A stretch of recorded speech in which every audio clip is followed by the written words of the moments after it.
Alrighty, I'm here with Simon Drew. We're gonna ask him a couple questions. After we drop that crazy tuba. I have to change the way that I say tuba, because in my native tongue of Australian, we would say tuba. T, it often sounds like ch. Tuba, Yeah. okay. And D can often sound like j instead of d. And I've had to change that a little bit because sometimes it can get confusing. Oh. Craziest example is if I say, yeah, man, I paid my dues. But if I say it in an Australian accent, it sounds like I've paid my dues. and then just doesn't come out right. We refrain from that. Yeah. So for any newcomers from Australia coming into and I'm sure that's played a role into your creative process as coming here. So when did you come here? I came here 2022. So I've been here about 3.5 years now. 3.5 years. Wonderful. Yeah. Is there any future goals or aspirations you aim to achieve? Yeah, I mean, there's heaps that we want to achieve. I feel like we're just getting started, and as beautiful and inspiring that this place may be to others, it's the same for me. And I can't believe that I get to wake up and come here and teach just beautiful people how to make music and invite great musicians into the space, and just something about the quality of the space itself and the artwork that this space is, it invites that level of quality in people and artistry as well. And so I'm super grateful for that. And going forward, when I started this, I always knew that it would evolve organically, and that's just the way that I like it. I like not having too many hard set plans for what's coming next, but really just listening like we do as artists, right? You're listening for the right idea. You're listening for the right next move. When we're improvising together, we're always listening to each other, thinking not what is the rigid plan that I have to come next, but it's how can I contribute meaningfully to the music that's actually being made in the moment, right? And that's what I'm trying to do with this space, is just listening to my students and the public that come in here, and the people that come for the concerts and everything, and what do they want to see come next. And like, I have my own vision and things like that. Like, I'd love to start next year a full series of yoga and music and meditation. That's something that I've wanted since the start, which people always light up when I tell them. I just haven't had the energy to really set it up properly yet. And there's a whole bunch of actually really big things that could potentially be coming. I'm just not ready to speak about them yet. If they haven't fully been set in motion, No, but regardless of that, going back to the listening right here in downtown Santa Ana, what better place to start something like this? This is, and from the start, I've always heard you advocate for music needs to happen, art needs to be represented, and you've done that for so many people. Whether that be with your students who are just starting out music, or the quartets, or the countless musicians you've brought here. And going back to teaching, I learned quite a few things today. As young as I am, I'm like a sponge. So thank you for showing me that, Simon, as much as you're showing your other musicians and your other students and the community how cool art is and how cool art can be. Oh man, but I have to say to you as well, there's something about us that is very similar. You're trying to start something as well. You're doing a great job, man. I saw your social media. It's crushing it, right? And the Groove Room is such a beautiful project because of the community aspect, because it's bringing people together and bringing people who may not know each other, but bringing them into a certain kind of conversation. Yes. And giving them the chance to express themselves and meet new people and be connected in this artistic community. It's so beautiful. And,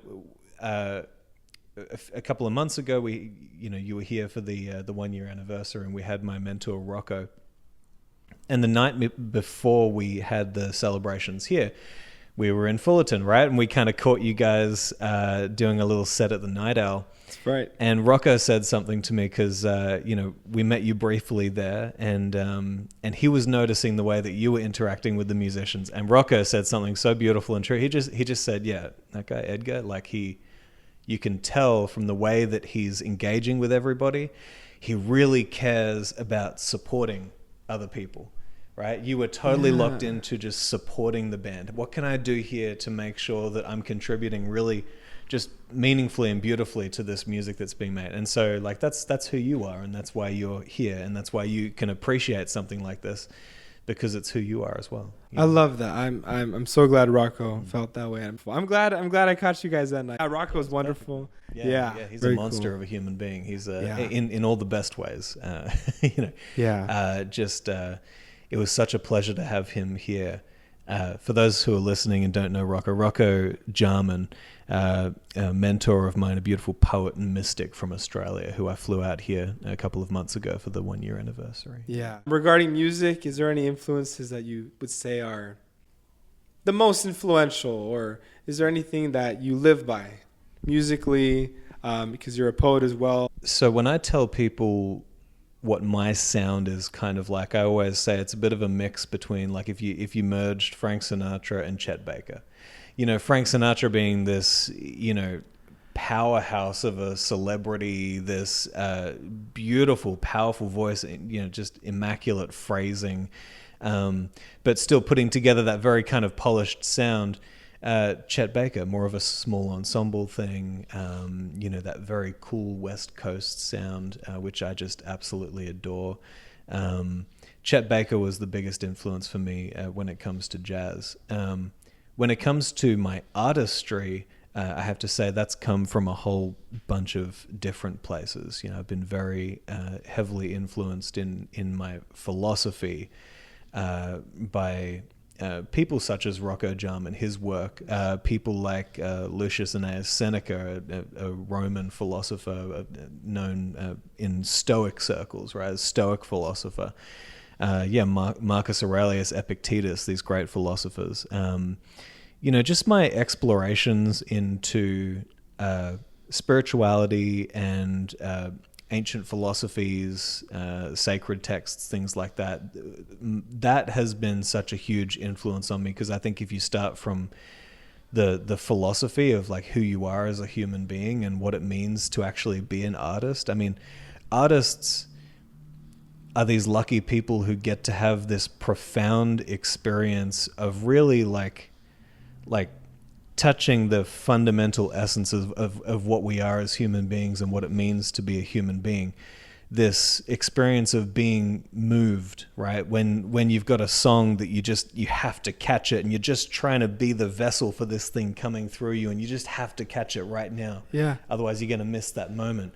Or when I just got goosebumps. Yeah, no, but you know what what it's like, because when you're in the heat of like an amazing solo, or when the band is like really in the pocket, there's a flow state that happens there that people just don't get enough. But that is what it is to be human. It's those moments, right? Like when we are locked in with each other and there's this communication, non-verbal perhaps, that's happening, but it's communication nonetheless in this realm of creativity and like just the export of our souls, right? Like it's happening in the moment. And so for me, it actually comes down to like the philosophy. If you change your philosophy, you're going to change the way you see, because your philosophy is how you see the world, right? And so when you change the philosophy, everything goes with it. Your sound, the way that you approach your art, everything. So I'm a little strange like that.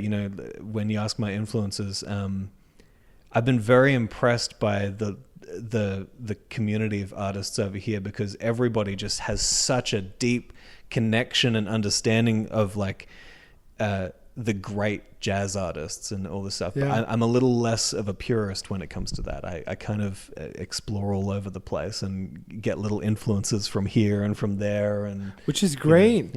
Yeah. I feel like there needs to be more purists, but it's just going back to the musicality. There's this nuance, and it's implication, but it's not.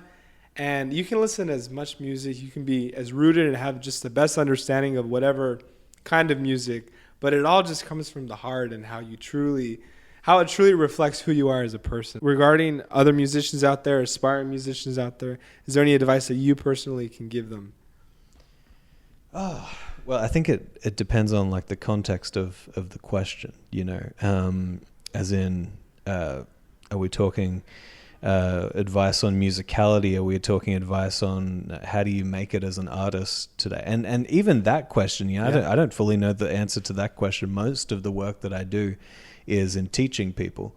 Most of my revenue that I generate is not from performance, although I would love it to take a much higher portion of my revenue. I'd love to do a lot more performance. I always joke with people that I really came to America and I really wanted to get out there in the scene, and I kind of just like skipped a few steps and opened my own venue.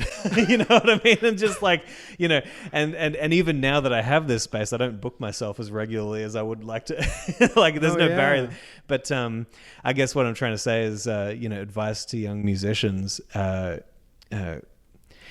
honestly, if there's one piece of advice that I could share, it really just goes back to what I just said, which is like don't neglect the philosophical, or perhaps if you're inclined to think in this way, the spiritual aspect of what you do as a musician, because my experience has been that as I've explored those areas more deeply, and as I've connected more on a philosophical or a spiritual level with the music that I make and the art that I make, everything deepens. My love for the experience deepens. My, even just the idea of how you see yourself. Like I remember there was a moment for me where I realized that I was putting myself in this box of a jazz musician. When people ask, "Oh, what do you do?" I'm a jazz trumpeter and singer. Okay.